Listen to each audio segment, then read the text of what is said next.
Abbiamo detto che questo è un corso di scrittura creativa e quindi sorge la domanda che sorge tutte le volte che si parla di corsi di scrittura creativa: si può insegnare la creatività?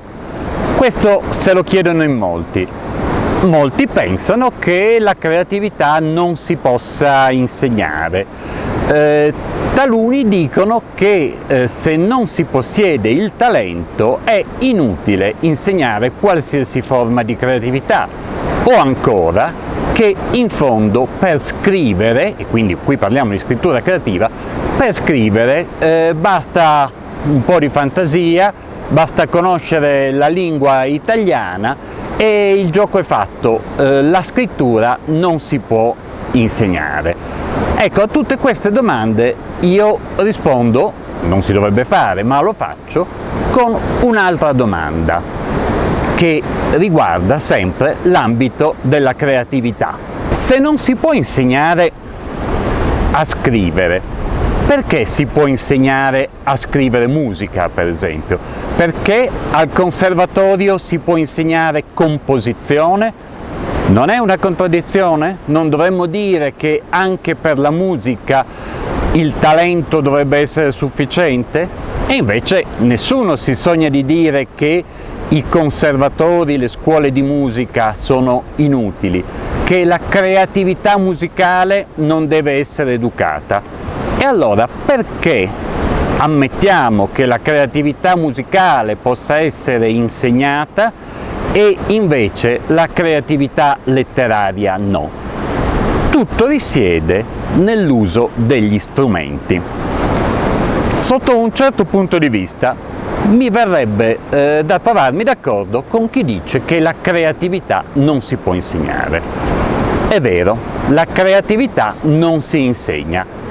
La creatività, per fortuna, è qualcosa di innato nell'essere umano. L'essere umano è creativo, tutti noi siamo creativi. Certo, qualcuno decide di spendere diversamente il proprio potenziale di creatività, qualcuno decide magari di accantonarlo, di metterlo da parte, di ritenerlo non pertinente a un lavoro serio. Io sono cresciuto nella Torino degli anni 70, sono cresciuto nella Torino grigia, industriale, e dalle mie parti la creatività, specie a quei tempi, non era ritenuta esattamente una virtù. Anzi, in piemontese la parola stessa artista, che implica la creatività, la parola artista, dicevo, ha un secondo significato, un po' come se fosse un retrogusto amaro. Immaginatevi al mercato il dialogo di due signore di mezza età che parlano di una terza signora e, parlando del figlio, o meglio dei figli di questa, dicono: ah, Madame Gina ha due figli, la signora Gina ha due figli, uno è un ingegnere, il massimo che una mamma piemontese degli anni 70 potesse immaginare, e l'altro è un artista, l'altro è un artista, ma artista viene pronunciato con un tono di commiserazione, come se in fondo fosse anche sinonimo di scansafatiche, di illuso, di buono a nulla. Ecco, certo esiste un pregiudizio sulla creatività, ma ognuno di noi ha la creatività. Però poniamoci un'altra domanda, che diventa una domanda fondamentale, e ricordiamoci sempre quello che abbiamo detto sull'uso degli strumenti. C'è differenza tra creatività e creazione? Sì, c'è una bella differenza. La creatività è il potenziale che comincia il cammino verso la creazione. La creazione è il prodotto finito di quel cammino, è ciò che noi abbiamo elaborato partendo dalla nostra creatività. Dunque, se tutti possiedono la creatività, non tutti giungono alla creazione. Che cosa determina il successo o l'insuccesso di questo cammino? Il successo o l'insuccesso del cammino sono segnati dalla capacità di usare la propria creatività. Questa capacità può dipendere da molte cose, può dipendere ad esempio dalle condizioni sociali, come dicevo prima. È chiaro che usare la creatività in un ambiente ostile, usare la creatività in una situazione in cui tutti ti invitano, per esempio, a fare lavori materiali, a tenere i piedi per terra, a stare con la testa sul collo, usare la creatività in queste condizioni non sempre è facile. Ma c'è un altro e più importante passaggio che ci consente o meno di usare la creatività, e questo passaggio riguarda l'uso degli strumenti. Perché, dicevamo, ci sembra naturale imparare la musica e non ci sembra altrettanto naturale imparare la scrittura narrativa o la scrittura poetica? Perché la musica non esiste se non nella sua esecuzione attraverso strumenti o attraverso la voce, ma noi immaginiamo un musicista alle prese con uno strumento, con un pianoforte, con un violino, con un clavicembalo, con qualsiasi cosa, con la chitarra, ma noi capiamo che per passare da un'idea di musica alla sua esecuzione, quindi alla sua diffusione al pubblico, in qualche modo bisogna possedere l'uso di uno strumento musicale. Questa cosa non ci sembra così vera per la scrittura. Ci diciamo che in fondo alle elementari abbiamo imparato a scrivere e che questo dovrebbe essere più che sufficiente per scrivere la lista della spesa, per scrivere un resoconto commerciale e anche per scrivere una poesia o un romanzo. In fondo l'abbiamo imparato. Se andate su internet e digitate come diventare scrittori professionisti, molti siti vi dicono bisogna conoscere la grammatica, un po' come dire bisogna essere andati alle elementari e poi di qua al professionismo, al premio Strega, al premio Pulitzer è tutto un cammino in discesa. Evidentemente non è così. Facciamo ancora una comparazione con un'altra arte, con la scultura. Ecco, quelle che state per vedere sono delle sculture in legno di Siro Vieren. Siro Vieren è uno scrittore valdostano, uno scultore valdostano, e realizza queste magnifiche opere. Dove sta la creatività e dove sta la creazione? La creazione è evidente, ce l'avete sotto i vostri occhi. La creazione sono queste statue, sono queste sculture, in questo caso punteggiano il sentiero che porta al rifugio Montfaler e lo trasformano in un museo a cielo aperto. Questo è il prodotto, la creazione, ma la creatività di Siro Vieren parte molto prima. La creatività di Siro Vieren inizia quando riconosce in un pezzo di legno appena tagliato, in un tronco, in una materia bruta, il prodotto che arriverà alla fine. Questa è la creatività, è il capire quale forma potrà nascere da quella materia. Ma se poi Siro Vieren non sapesse utilizzare il martello, lo scarpello, la sgorbia, talvolta il flessibile elettrico, cioè se non sapesse utilizzare gli strumenti per lavorare il legno, se non avesse la padronanza degli strumenti, degli attrezzi, quella forma, quella creazione non discenderebbe automaticamente dalla creatività, dall'idea. Dunque, se questo è vero per Siro Vieren, era vero naturalmente per Michelangelo, che andava alle cave di Carrara a scegliersi i blocchi di marmo, ma poi possedeva la capacità tecnica, l'uso degli strumenti, degli attrezzi per passare alla forma, dicevo, se questo è vero per la scrittura, se è vero per la pittura, per la musica, per tutte le forme di creazione, perché non dovrebbe esserlo per la narrazione, quindi per la scrittura, per il cinema, ma anche per il videogioco, per le serie televisive. Ecco, tutto questo ci dice che la creatività non si può insegnare, ma si deve insegnare l'uso degli attrezzi che generano la creazione, si deve insegnare il percorso che porta alla narrazione, al racconto, al film. È quello che faremo in queste lezioni. Non ci soffermeremo troppo sull'astrattezza della creatività, ma lavoreremo sugli attrezzi del narratore, cioè sulla capacità di utilizzare alcuni strumenti molto semplici da mettere al servizio della nostra creatività. Una creatività che, come molte cose, deve essere allenata.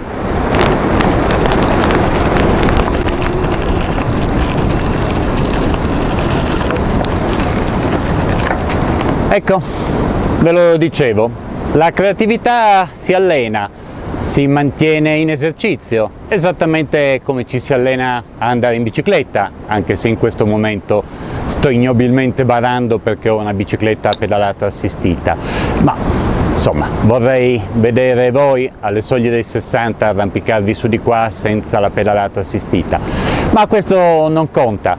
Dicevo che la creatività va mantenuta in allenamento, va aiutata e, come in tutte le attività che richiedono allenamento, non si parte subito con lo sforzo più duro, non si parte subito con l'esercizio più difficile. Voglio dire che non cominceremo subito a scrivere un romanzo o a scrivere il soggetto per un film.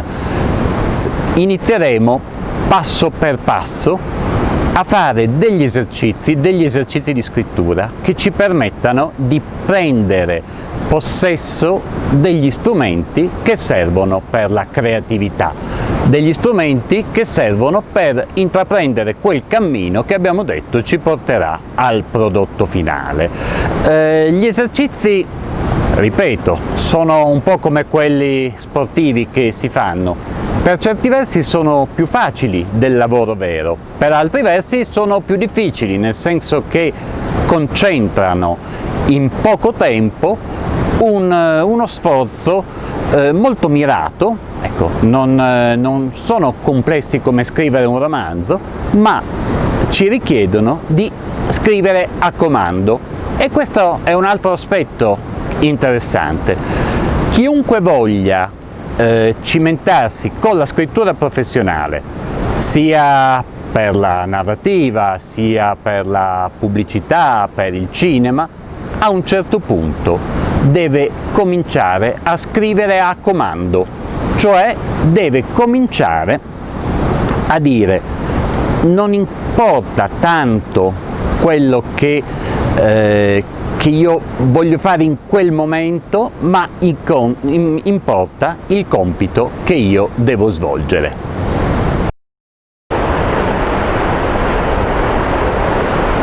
Le esercitazioni, gli esercizi di scrittura che proporremo hanno però una differenza. Questa differenza è un po' come quella che esiste tra l'alpinismo e l'arrampicata sportiva. L'arrampicata sportiva, dicevo, è un'altra cosa. Quando si fa arrampicata in palestra, cioè in palestra di roccia, o si è all'interno nelle palestre artificiali, oppure per palestra di roccia possiamo intendere anche una piccola parete, di solito facilmente raggiungibile. Alcune delle palestre di arrampicata si raggiungono parcheggiando l'auto proprio sotto la parete. Si arrampica per un'altezza che non è comparabile a quella di queste montagne, magari si arrampica per 30-60 metri, 2 tiri di corda, ma la difficoltà è molto elevata. Cioè, visto che non c'è la marcia di avvicinamento, visto che non c'è il pernottamento alla base della parete, visto che è tutto più semplice, ci si può concedere qualche difficoltà in più a livello di arrampicata vera e propria. Ecco, è quello che faremo con i nostri esercizi di scrittura. Saranno molto difficili all'apparenza, richiederanno quella che nello sport si chiamerebbe una partenza da fermo, uno scatto improvviso senza troppe preparazioni, ma almeno saranno guidati in un solco ben preciso e avranno una durata molto limitata, perché, non l'ho detto prima, ma uno degli ostacoli principali nel cammino tra la creatività e la creazione è la durata. Il cammino verso la creazione è un'endurance, è uno sforzo, è come se fosse una maratona e a volte non siamo preparati per la maratona, né posso pretendere che in un corso di scrittura tutti arrivino già preparati per un grosso impegno come un romanzo, perché altrimenti il corso di scrittura sarebbe in larga parte inutile. Allenandoci a costruire delle piccole narrazioni che arriveranno fino alla dimensione del racconto, ci alleniamo anche a usare la nostra creatività. Prima ho detto una cosa che farà inorridire molti. Ho detto che lo scrittore professionista, o il professionista della scrittura, deve imparare a scrivere a comando. Ah, che orrore, scrivere a comando! Alla creatività non si comanda, diranno i puristi. Lo scrittore in realtà è uno che normalmente scrive a comando. Io scrivo quando il mio editore mi firma un contratto. Certo, l'idea per scrivere un romanzo ce l'avrei indipendentemente dal contratto, ma io sono anche autore di testi televisivi per la RAI, per esempio, e per altre emittenti, e in quel caso ricevo appunto una committenza, mi danno un tema e io lo devo sviluppare. Dunque, si può scrivere a comando? Sì, si può scrivere a comando, ma allora l'ispirazione? No, l'ispirazione non esiste. Cantami, o diva, del Pelide Achille l'ira funesta, che infiniti addusse lutti agli Achei, e molti anzitempo all'orco generose travolse arme ed eroi, e di cani e d'augelli orrido pasto lor salme abbandonò. Ecco, inizia così, o più o meno così, l'Iliade. Ci piacerebbe avere un inizio così folgorante per la nostra opera, ma questo inizio, che è l'invocazione alle muse, contiene un piccolo tranello, che sta tutto nelle prime parole. Cantami, o diva. È come se l'essenza della letteratura fosse nello stare fermi e nell'aspettare che qualcosa, qualcuno, qualche divinità celeste ci ispiri. È questa l'idea dell'ispirazione che ci proviene dalla tradizione classica, stare ad aspettare un'illuminazione celeste. Bene, su questo sono abbastanza sicuro. Vi posso assicurare che l'illuminazione celeste non esiste, che l'ispirazione in questo modo non esiste. Esiste un altro modo di essere ispirati, esiste un'altra scintilla che fa partire il racconto. L'ispirazione non esiste. L'ispirazione non esiste in forma di illuminazione celeste, ma esiste come sguardo. L'illuminazione, l'ispirazione sta tutta nello sguardo, nella capacità di guardare il mondo che è attorno a noi. Anzi, aggiungerei che l'ispirazione sta nella capacità di lasciarci ferire da quel mondo. Lo sguardo noi lo impieghiamo costantemente, lo sguardo, l'ascolto, il tatto, noi continuamente ci relazioniamo con un mondo e questo mondo entra dentro di noi nella misura in cui noi lo lasciamo entrare, e questo è un bene.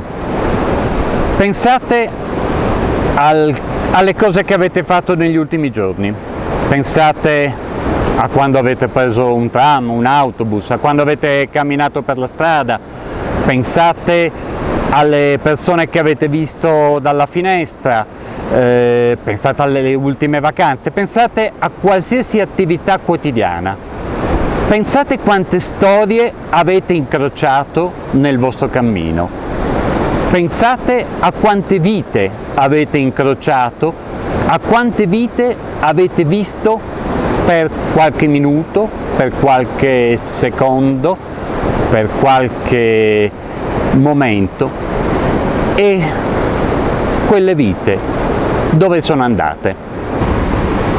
Pensate quanto sarebbe problematico, difficile tenere dentro di noi quelle vite, pensate quanto sarebbe pesante per il nostro cuore, per i nostri sentimenti, farci carico di tutte quelle felicità o infelicità che abbiamo intravisto in momenti in cui abbiamo esercitato il dono dello sguardo o dell'ascolto. Beh, se avessimo fatto nostre tutte queste vite, probabilmente il nostro cuore scoppierebbe di empatia, per troppa empatia. E allora questo non lo possiamo fare.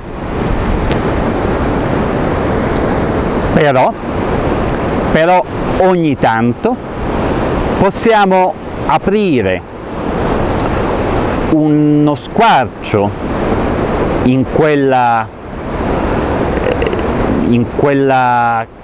corazza che noi abbiamo utilizzato, e quella corazza che ci tiene fuori dalle vite degli altri. Ogni tanto possiamo aprire un vulnus, una piccola ferita, una via di entrata affinché le storie degli altri, le vite degli altri entrino nella nostra. A quel punto scatta l'ispirazione. Non mi stancherò di ripeterlo, l'ispirazione è nello sguardo, è nella capacità di farsi ferire, quindi non solo di vedere cosa accade intorno, ma di far entrare dentro di noi, come la lama di un coltello, la storia di qualcun altro. Guardiamoci intorno e lì troveremo l'ispirazione. Dunque un corso di scrittura creativa è anche un corso che allena lo sguardo. Alcuni degli esercizi che faremo serviranno proprio per quello. Guardate dietro di me, guardate a questo paesaggio e ditemi se, guardando più da vicino, magari un fiore, una farfalla, una persona che sta risalendo lungo un sentiero, un seraco, una valanga che potrebbe staccarsi, un rifugio che è lassù arrampicato sulle rocce, ecco, ditemi se guardando tutte queste cose non abbiamo l'ispirazione per una storia. La storia nasce dallo sguardo, ma non solo, nasce da qualche piccola anomalia. C'è un incipit che usano in molti ed è l'incipit di Anna Karenina. Dice più o meno così: le famiglie felici sono tutte felici alla stessa maniera, ma ogni famiglia infelice lo è a modo proprio. Torneremo su questo incipit, ma l'averlo collocato qui ci dice che l'ispirazione non nasce dalla normalità, dalla felicità, dalla routine, nasce da un piccolo scarto. Nell'osservare noi costantemente vediamo tante cose che non ci colpiscono. Quello che ci colpisce è invece lo scarto. Il cane al guinzaglio del padrone spesso non ci colpisce. Il cane da solo, che magari ha lo sguardo di cercare il padrone, è il germe di una storia. La bicicletta con sopra una persona che pedala non ci dice nulla. La bicicletta abbandonata, arrugginita, legata a un palo che vediamo per giorni e giorni ci fa immaginare una storia di abbandono. Ecco, lavoreremo su questo, lavoreremo sull'allenare lo sguardo per essere ispirati.